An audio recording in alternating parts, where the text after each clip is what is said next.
Hello everyone, today we will discuss about class 8th science chapter 4 part 2.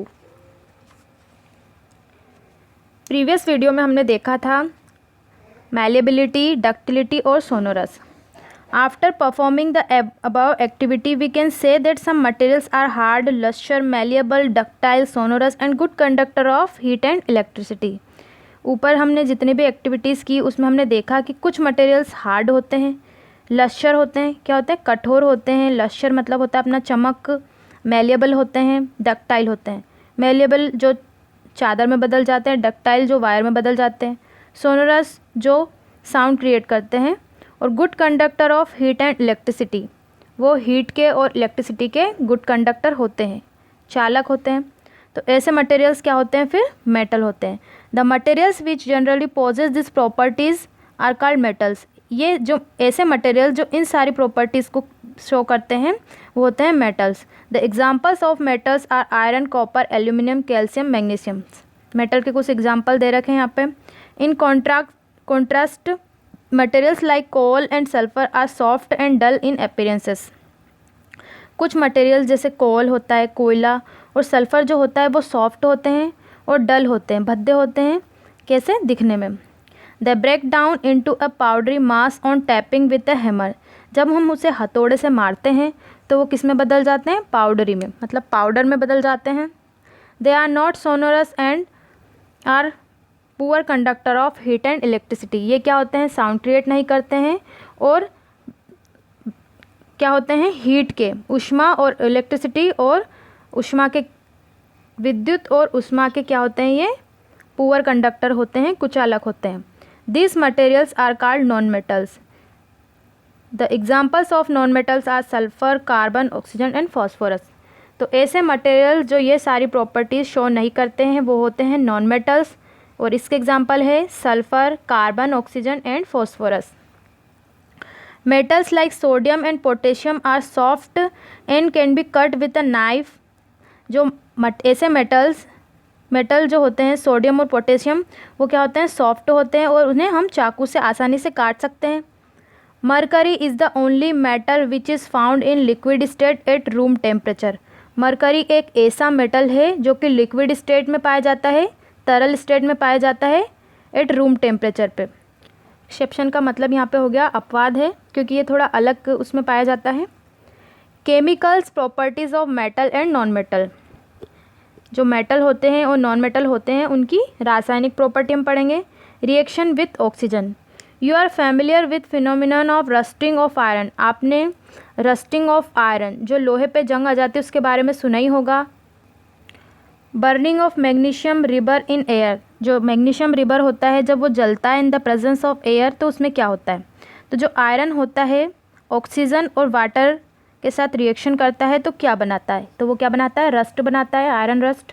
Magnesium रिबर जब इन the presence of oxygen में जलता है तो क्या बनाता है. एक्टिविटी 4.3 से हम समझेंगे. Let us check the nature of rust form as a result of the reaction between iron, oxygen and water. हम यहाँ पे चेक करेंगे कि जो आयरन होता है जब वो ऑक्सीजन और वाटर के साथ रिएक्शन करता है तो क्या होता है. Collect a spoonful of rust and dissolve in a very little amount of water. हमें क्या करना है, एक चम्मच रस्ट हमें इकट्ठा करना है और उसे किस में डालना है, पानी में. You will find that the rust remains suspended in water. Shake the suspension well. Test the solution with red and blue litmus paper. What do you observe, is the solution acidic or basic. अब हमें क्या करना है, rust को इसमें डालना है, वो सस्पेंशन स्टेट में ही रहता है, फिर उसे हमें शेक करना है, थोड़ा सा हिलाना है. उसके बाद रेड लिटमस पेपर या ब्लू लिटमस पेपर, एक पेपर होता है जिससे हम नेचर को फाइंड करते हैं, एसिडिक होता है या बेसिक होता है, तो उससे हम चेक करेंगे कि जो रेड लिटमस पेपर होता है और ब्लू लिटमस पेपर से देखेंगे, उसे चेक करके देखेंगे. व्हाट डू यू ऑब्जर्व, आप क्या ऑब्जर्व करते हैं, जो सॉल्यूशन रहता है वो एसिडिक होता है या बेसिक होता है. डस कॉपर आल्सो गेट रस्टेड. जो कॉपर रहता है क्या वो भी रस्टेड हो जाता है, उस पर भी जंग आ जाती है.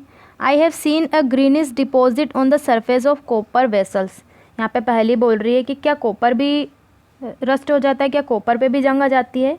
तो वो बोलती है कि जो कॉपर होता है वो भी ग्रीनिश कलर का, ग्रीन कलर की कुछ परत उस पर डिपॉजिट हो जाती है, जम जाती है, जो कि उसने कॉपर वेसल्स में देखा है। When a copper vessel is exposed to moist air for a long, it acquires a dull green coating. The green material is mixture of copper hydroxide and copper carbonate. जो copper vessels होता है, अगर हम उसे moist air में लंबे समय के लिए रख देते हैं तो वो क्या हो जाता है, उस पर ग्रीन कलर की कोटिंग आ जाती है कॉपर पर। जो ग्रीन मटेरियल्स होता है वो क्या होता है, कॉपर हाइड्रोक्साइड CuOH2 और कॉपर कार्बोनेट का मिक्सचर होता है। The following is the reaction, ये इसकी रिएक्शन है। जो कॉपर होता है वो वाटर, कार्बन डाइऑक्साइड और ऑक्सीजन की प्रेजेंस में रिएक्शन करता है। ये मॉइस्ट एयर रहती है तो वो क्या बनाता है फिर, कॉपर हाइड्रोक्साइड और copper carbonate. Now recall the activity of burning magnesium ribbon. जो मैग्नीशियम रिबन होता है उसको आपको याद करना है, उसकी एक्टिविटी को, जब हमने उसे जलाया था। द आश obtain on burning magnesium ribbon is dissolve in water and tested for its acidic and basic nature. जब हम मैग्नीशियम रिबन को जलाते हैं तो उसमें से जो आश बनता है, जो पाउडर बनता है, उसे हमें पानी में डिज़ोल्व करना है और उसके बेसिक और एसिडिक नेचर को हमें क्या करना है, टेस्ट करना है। Is the solution acidic or basic, how do you ascertain this. कोई भी सॉल्यूशन जो होता है वो एसिडिक है या बेसिक है तो इसका पता हम कैसे लगाएंगे। You must have observe that the red litmus turns blue. आपको पता होगा जब भी हम कोई एक्टिविटी करते हैं, रेड लिटमस लेंगे तो वो ब्लू हो जाता है और ब्लू लिटमस लेते हैं तो वो रेड हो जाता है। So oxides of magnesium is also basic in nature. In general metallic oxides are basic in nature. जो मैग्नीशियम के ऑक्साइड्स होते हैं वो बेसिक नेचर के होते हैं, क्षारीय नेचर के होते हैं। Activity 4.4 to be demonstrated by the teacher in the class. ये जो एक्टिविटी है ये टीचर की प्रेजेंस में ही होगी। Take a small amount of powdered sulphur in deflagrating spoon and heat it. आपको क्या करना है, सल्फ़र पाउडर लेना है चम्मच से और उसे गर्म करना है।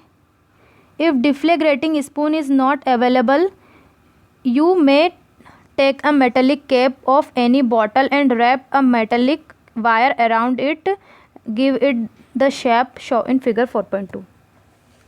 आपको क्या करना है, अगर आपके पास डिफ्लेग्रेटिंग स्पून नहीं है तो आप कोई भी बॉटल का कैप ले सकते हैं और उसमें पाउडर रख के फिर उसे आप चम्मच का शेप दे सकते हैं।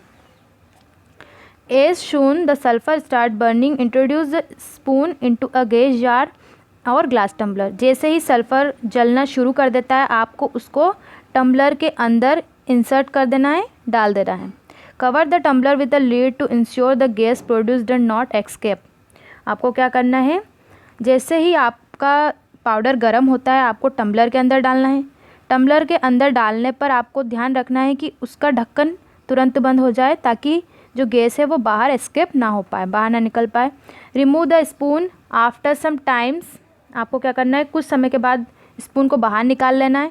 Add a small quantity of water into the tumbler and quickly replace the lid. Shake the tumbler well. Check the solution with red and blue litmus paper. Tumbler के अंदर थोड़ा सा पानी डालना है और तुरंत उसका लीड आपको हटा देना है। उसके बाद टम्बलर को आपको शेक करना है, हिलाना है। उसके बाद जो सॉल्यूशन बनता है उसे आपको लिटमस पेपर से चेक करना है। जो रेड और ब्लू लिटमस पेपर होता है उससे आपको चेक करना है। सल्फ़र और ऑक्सीजन की जो रिएक्शन होती है उसमें हमारा बनता है सल्फ़र डाइऑक्साइड SO2।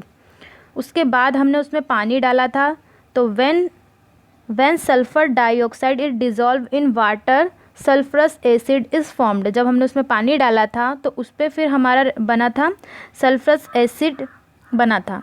SO2 की रिएक्शन हुई थी H2O के साथ और H2SO3 यहाँ पे बना था। The sulphurous asset turns blue litmus paper red. जो सल्फरस एसिड है उसमें हमने ब्लू लिटमस पेपर का यूज़ किया था और वो कैसा हो गया था, फिर रेड हो गया था। इससे हमें पता चला कि जो सॉल्यूशन था वो कैसा नेचर का बना था, फिर हमारा प्रोडक्ट एसिडिक नेचर का। रिएक्शन विथ ऑक्सीजन हम पढ़ चुके हैं। नेक्स्ट वीडियो में हम रिएक्शन विथ वाटर पढ़ेंगे। Thank you.